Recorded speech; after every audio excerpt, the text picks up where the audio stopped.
Should the Chicago Bears pursue Ryan Tannehill for their backup quarterback position this upcoming season? One writer thinks so. Let's talk about it. What is going on, y'all? Faiz Sports all back at it with another video talking, of course, NFL, here to talk about the Chicago Bears and here to talk about whether it makes sense for the Bears to look to upgrade their backup quarterback position. So if you guys are new to the channel, please hit that subscribe button. Please make sure you are following me on all my social media platforms and hit the bell icon so you're notified every time I drop a new video. So here we go. This is coming from ESPN's Bill Barnwell, who basically talked about the best fits for the remaining free agents out there, and free agencies effectively over. I mean, we've basically just got the last scraps, if you will, in terms of the players out there.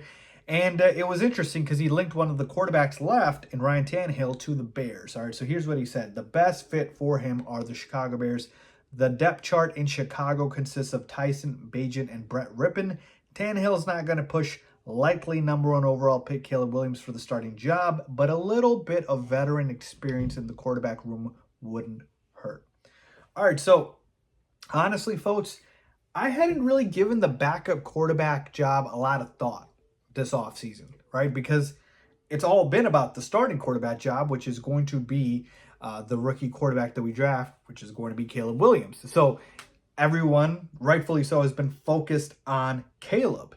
But the backup quarterback job matters. Now, as mentioned, our depth pieces behind Caleb are going to be Brett Rippon and Tyson Bagent. It's probably going to be Bagent and then Rippon.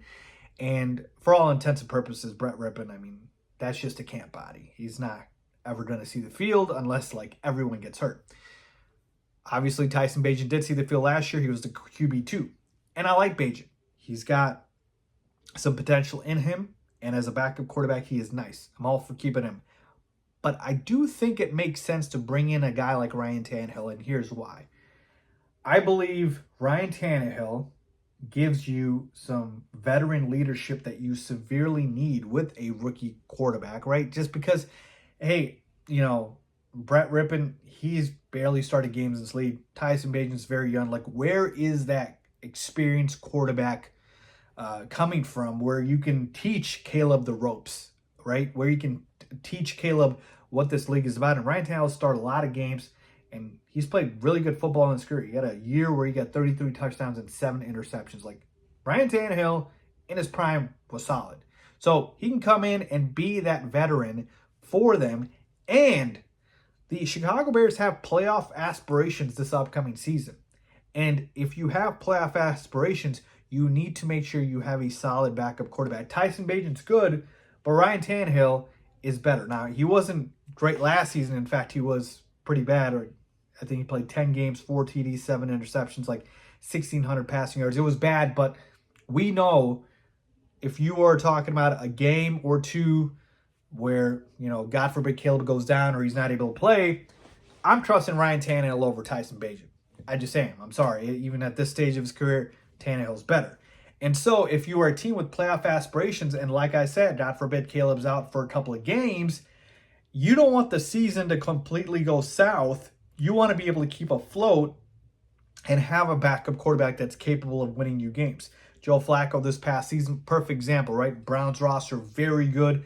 Deshaun Watson goes out, but Joe Flacco comes in and they play really well to make the playoffs. Now, Deshaun Watson ended up being out for the entire season, so that's not ideal because usually when your starting quarterback is out for the year, the season's done anyways. But in this instance, I'm talking about that insurance. If Caleb were to get hurt somehow, you would have a good backup quarterback in Ryan Tannehill. And so to me, it's going to come down to price. It's going to come down to, you know, kind of what he's commanding. But here are the list of other quarterbacks out there in free agency right now besides Ryan Tannehill, because he's clearly by far and away the best one, all right? Here are the other quarterbacks out there. Brian Hoyer, Blaine Gabbert, Trevor Siemian, Matt Barkley, AJ McCarron, Logan Woodside, Felipe Franks, and Garrett Gilbert. Yeah, enough said. Ryan Tannehill, even at this stage of his career, best quarterback, best free agent quarterback out there. So I think it makes a lot of sense for the Chicago Bears to pursue him. In fact, I would pursue him if I'm the Bears and sign him to a 1-year deal. That's what I would do. So let me know what you guys think, man. Does it make sense for the Chicago Bears to sign Ryan Tannehill? I believe it does. Leave a comment down below with your thoughts. As always, thanks for watching.